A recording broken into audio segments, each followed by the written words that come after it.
Hello and a very good evening. You're watching the news at 6 on Rajya Sabha television with me, Frank Pereira. Here are the headlines. Tara court convicts 6 of the 7 accused in the 1993 Mumbai serial blast case. Mustafa Dosa held guilty for conspiracy and murder. Abu Salim for transporting weapons from Gujarat to Mumbai.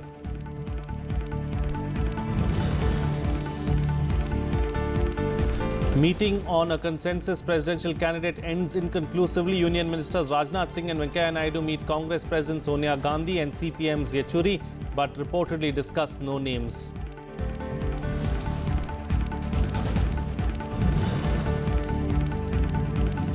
CBI team records Delhi Deputy Chief Minister Manish Sisodia's statement in corruption case. Preliminary inquiry relates to Delhi government's decision to hire a public relations company for PR campaign.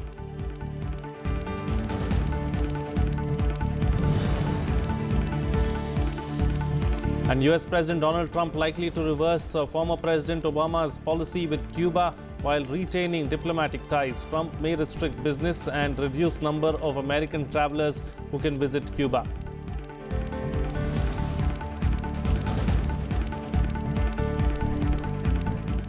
Well, a special Tara court convicted 6 out of the 7 accused in the 1993 Mumbai serial blast that killed 257 people and left 713 seriously injured.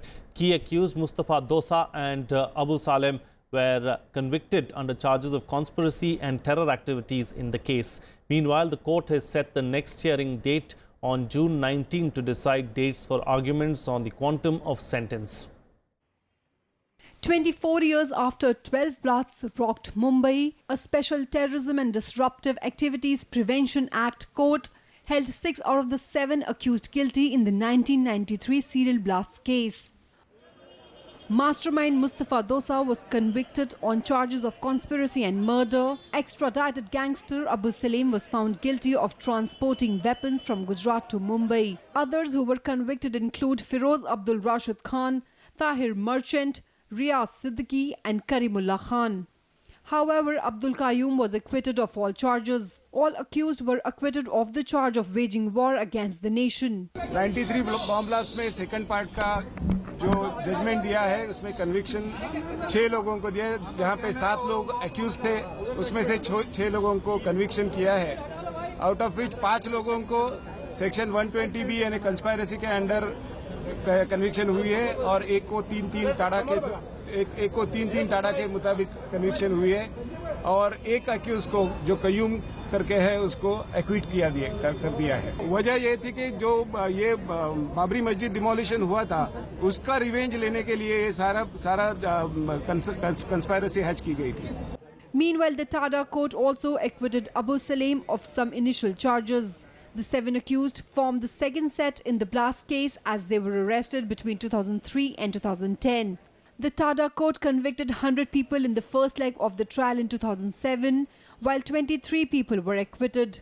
Sentence to be death ये हम लोग को सुनना था और मुझे मालूम है, मुझे खातरी है कि यही हुआ है एंड डेफिनेटली जो भी रिजल्ट आज आया है we are very positive. We respect TADA court, we respect supreme court. The decisions are favour to us. That is a very positive thing.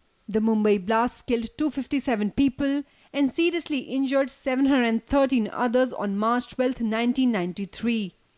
It was the first ever terrorist attack in the world where RDX was used on such a large scale after the Second World War. Bureau Report, Rajya Sabha TV. Well, the BJP formally began negotiations for presidential candidates after top contest leaders Venkaiah Naidu and Rajnath Singh met Sonia Gandhi and Sitaram Yechuri. The leaders, however, did not discuss any probable names for the post. The first meeting between the government and the opposition on a consensus candidate for the president's post ended inconclusively on Friday. Union Ministers Rajnath Singh and Venkaiah Naidu met Congress President Sonia Gandhi briefly at her residence but discussed no names. Later, they also met CPIM General Secretary Sitaram Yechuri, who said the opposition parties will support a candidate with impeccable secular credentials. व्यक्ति पर तो कोई चर्चा हुई नहीं. हम अपेक्षा करते थे कि रूलिंग पार्टी विपक्ष के नेताओं से कोई एक नाम करेगी या 2-3 नाम करेंगी, 3-4 नाम करेगी और उस नाम पे सहमति बनाने की कोशिश करेंगे, प्रयास करेंगे. तो ऐसा तो सरकार ने कहा कि अभी हमारे पास कोई नाम नहीं है, क्योंकि उन्होंने अपनी पार्टी में ही अभी उसके निर्णय नहीं लिया है। तो जब उन्होंने अपनी पार्टी में ही नहीं इसके बारे में कोई निर्णय नहीं लिया है, तो विपक्ष के साथ शेयर करने को कोई सवाल पैदा नहीं होता है। वो आए, हमने कहा कोई, आपसे पूछा जरूर, आपने कहा कोई है आपके पास जो प्रपोजल, तो कहा कोई अभी तक किसी नाम पे हम जो है तय नहीं किए। तो अगर खुद नाम नहीं तय किए हैं तो हम किससे सपोर्ट दें? Venkaiah Naidu also spoke with NCP Chief Sharad Pawar and BJP ally Chandrababu Naidu on Thursday. While Chandrababu Naidu said he will support Narendra Modi's decision on the presidential nominee, Pawar offered no such assurance.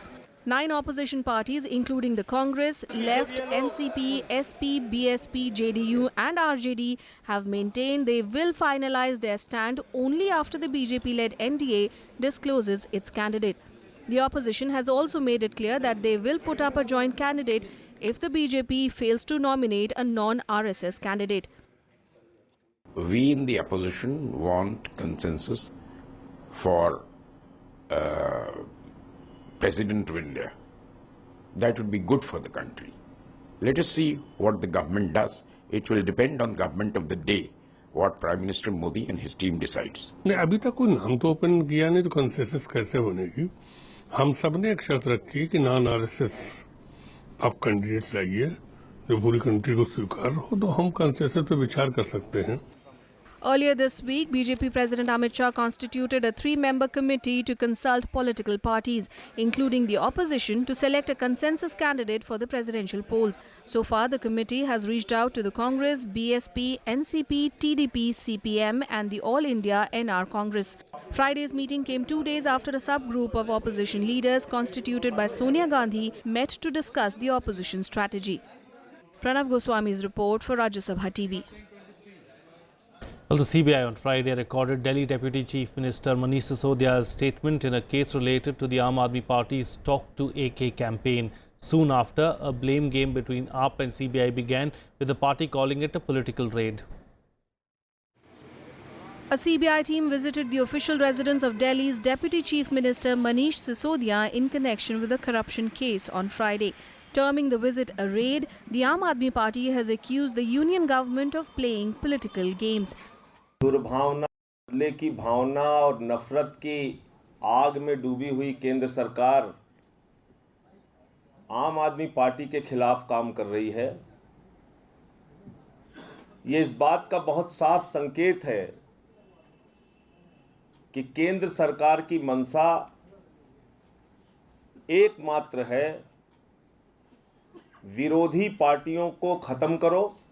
CBI had registered the preliminary inquiry in January this year on the basis of a complaint filed by the Vigilance Department of the Delhi government. CBI clarified that it was just a preliminary inquiry and not a raid on the Deputy Chief Minister's residence.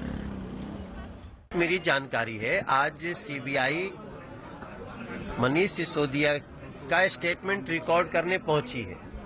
ये CBI का एक inquiry का तरीका है और मुझे लगता है कि जो भी आरोपी है उसको जांच एजेंसियों के साथ सहयोग करना चाहिए। A corruption case was registered against a campaign named Talk to AK amid an interactive session with the Delhi Chief Minister Arvind Kejriwal held on July 17th last year. Allegedly, a public relations company was given a proposal of 1.5 crore rupees for the campaign despite objections from the principal secretary. Anu Devan's report for Rajya Sabha TV. Well, the Gorkha Janmukti Morcha protest-led shutdown in the Darjeeling Hills entered the 5th day on Friday. The unrest prevented several tourists from leaving even as violence spread across the hills after a raid at GJM President Bimal Gurung's residence on Thursday. The protesters set a healthcare centre and a hydel project on fire. Meanwhile, the Calcutta High Court asked Gorkha Janmukti Morcha representatives to appear in a case related to the unrest on June 23rd. Darjeeling is reeling under violence over Gorkha land and introduction of Bengali language in the schools in the hills. कल शाम में 4 बजे से इंतजार करें, 6 बजे तक नहीं मिला गाड़ी। अभी 3 बजे से बढ़ा हुआ है हम लोग। आज पेट में चूहा कूद रहा है, खाने के लिए कुछ भी नहीं है। कोई नहीं, पुलिस ने इनसे पूछा था तो कह रहे हैं कि अभी कुछ कह नहीं सकते, कुछ पता नहीं है कब तक भेजेंगे, लेकिन हमारी ट्रेन भी है कल की। Well, an Indian army soldier was killed in a ceasefire violation by Pakistan in Kashmir's Nowshera sector on Friday. The Pakistani troops used mortars, heavy automatics and small weapons. The Indian forces also retaliated. In a separate incident, top LET commander Junaid Mattu and his aide Muzammil were killed in an encounter in Kashmir's Anantnag district. A civilian was also killed during the operation. Mattu was carrying a reward of rupees 10 lakh on his head. He is among the top 12 most wanted militants list in the valley. 5 civilians also received pellet injuries when they made an attempt to stall the ongoing counter-insurgency operation. The encounter is still underway. अभी कौन trap है कौन नहीं है ये वाज़े तौर पे अभी पूरा नहीं पता है, लेकिन इतना पता है कि कुछ मिलिटेंट ट्रैप्ड हैं आरवनी एक घर में और ऑपरेशन इस वक्त अंडरवे है. फायरिंग मिलिटेंट्स की तरफ से आ रही है, फायर आ रहा है, उसका जवाब दिया जा रहा है. So the operation is in progress. Well, let's now take a look at some more developments from across the country and nationwide. The US State Treasury Department declared fugitive Islamic State recruiter Mohammad Shafi Armar as a specially designated global terrorist.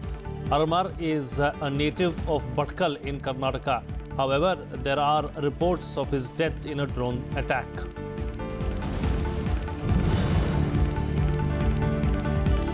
Commercial services Kochi Metro will be inaugurated by Prime Minister Narendra Modi tomorrow. Prime Minister will board the train from Palariyottam and travel till Patanapalam and come back along with other dignitaries on the mark of the inaugural ceremony. The principal advisor to DMRC E. Sridharan will be among the dignitaries on the dais for the Kochi Metro Rail Services inauguration function. Well, the DMK walked out of the Tamil Nadu Assembly again along with its Congress allies and IUML after Speaker P. Dhanapal disallowed their plea for the second day. MK Stalin raised the issue of alleged horse trading of AIADMK MLAs a day after the matter rocked the assembly, leading to eviction of DMK members ahead of the leader tried to raise an issue with legislators being in the news.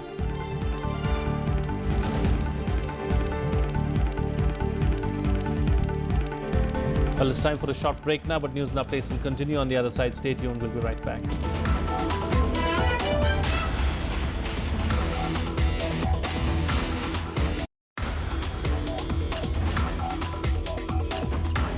In our country, recycle or reuse of water is very less. There is a lot of possibility of recycling of water in domestic sector as well as in industrial sector. The estimates show that about 15% of our food production today is based on groundwater which is being mined. Watch Eureka with Dr. Sharat Kumar Jain, Senior Scientist, National Institute of Hydrology at Roorkee, only on Rajya Sabha television.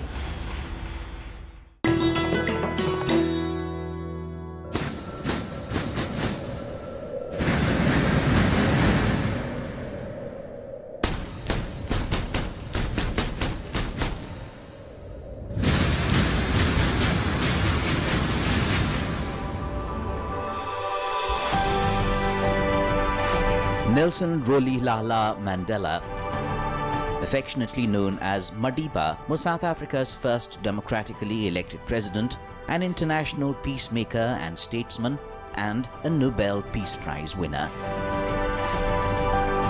Through a long career as an activist, Mandela was a crusader for equal rights for South Africa's black majority. Having undergone frequent imprisonment, in 1964, Mandela was sentenced to life in jail. Charged with sabotage, treason, and violent conspiracy, he narrowly escaped the gallows. He was released in 1990, having initiated talks with South African President de Klerk towards ending apartheid in the country. Mandela was awarded the Nobel Prize for Peace in 1993 for his efforts.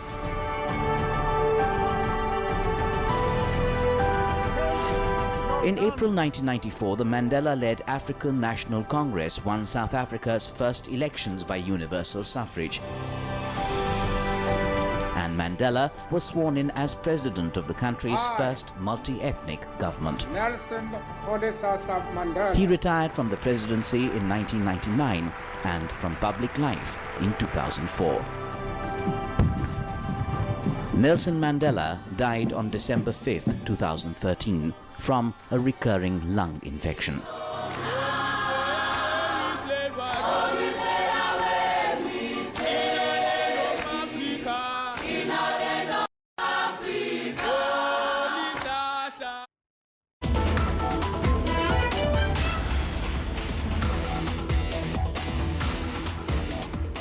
Welcome back. You're watching Rajya Sabha television. Well, the European Parliament passed a resolution on Thursday condemning Pakistan for showing scant regard for human rights and the rule of law.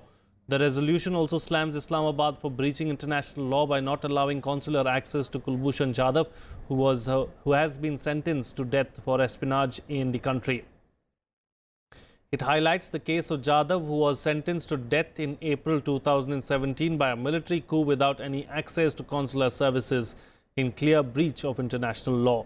The resolution, which was adopted by a majority, also expresses deep concern at the alarming rate of executions in Pakistan following flawed trials. This includes minors and persons with mental disabilities.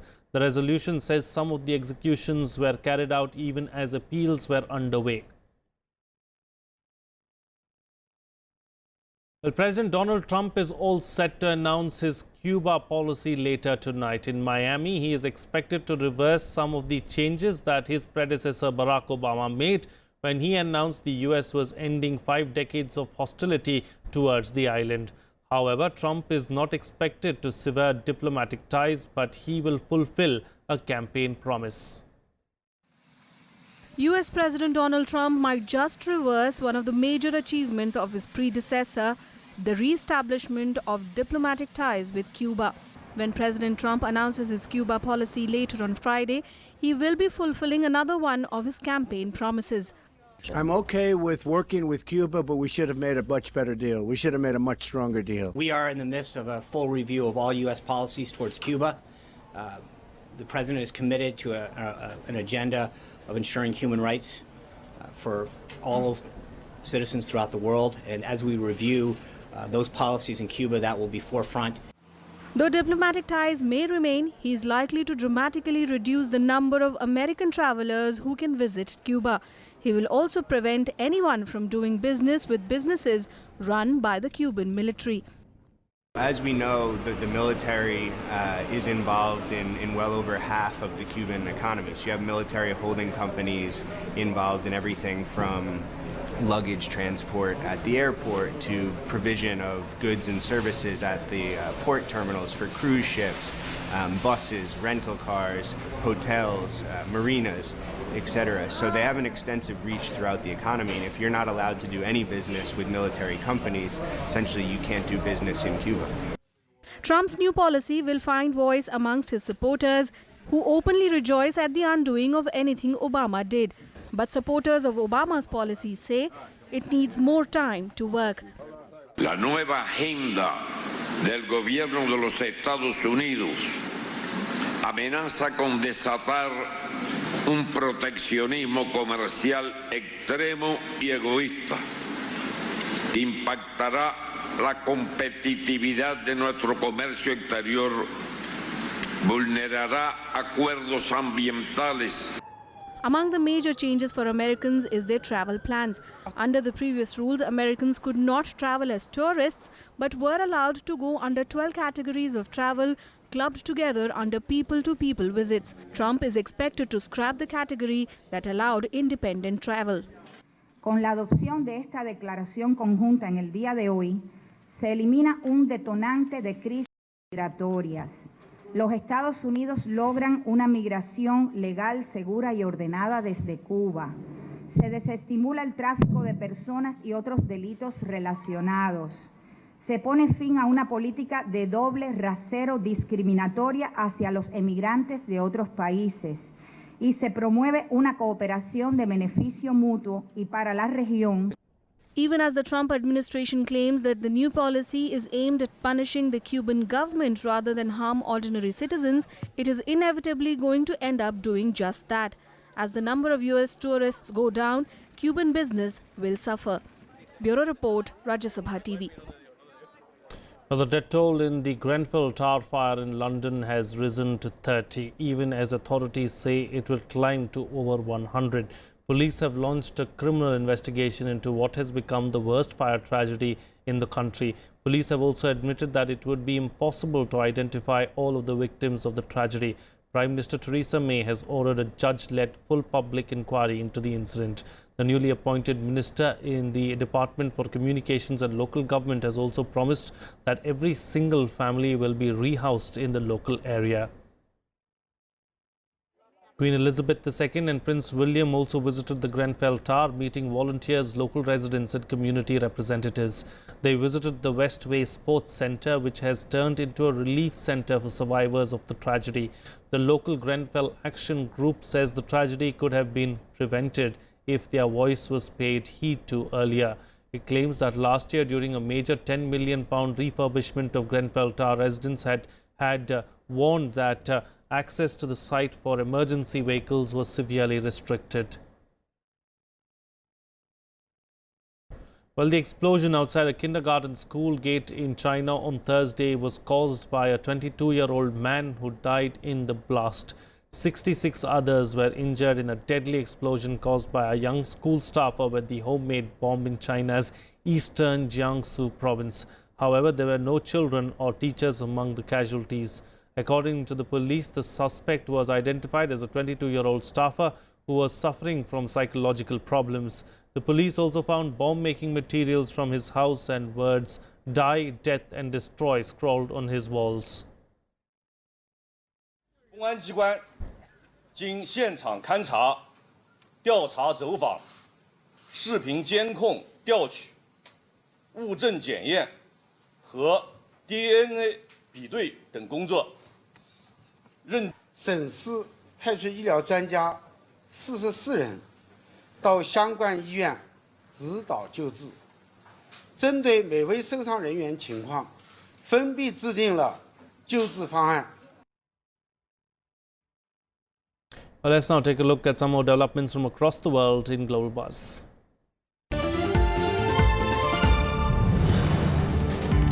US President Donald Trump called for unity after a mass shooting left a congressman critically injured at a Republican baseball practice. Trump said Americans will not be intimidated by threats or assaults on democracy. He thanked members, staff and the crowd for supporting the congressional baseball game in a video message aired on Thursday.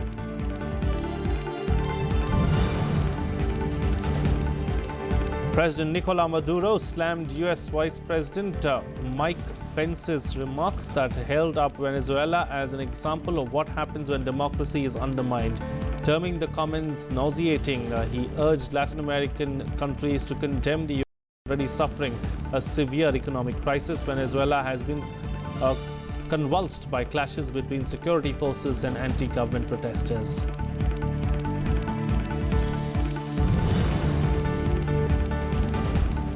Well, Russia claims that it has killed Abu Bakr al-Baghdadi. The leader of the Islamic State group was reportedly killed in an airstrike that targeted a meeting of IS leaders in Syria. The Russian Defense Ministry said that the air raid on the May 28th on the southern outskirts of Raqqa also killed about 30 mid-level militant leaders and 300 other fighters.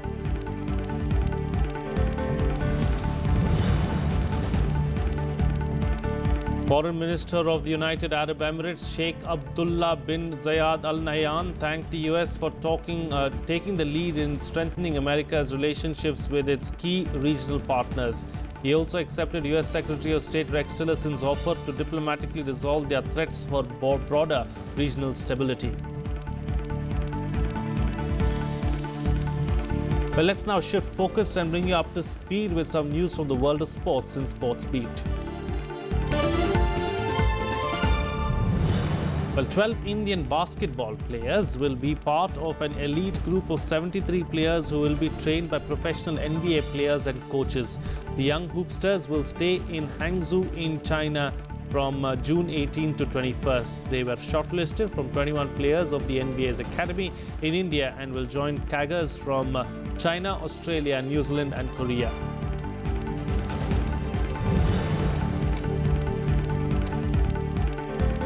AC Milan goalkeeper Gianluigi Donnarumma turned down a new contract after his current deal expires in 2018. Donnarumma has announced his decision on Thursday after talks that included his agent Mino Raiola and the club. Raiola said that Donnarumma was quite clear he will not renew his contract.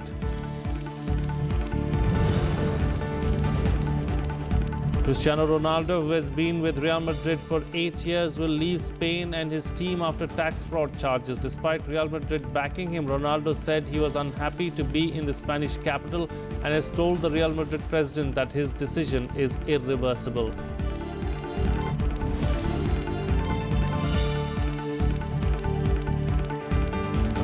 Well, that's it on this newscast. Have a good evening.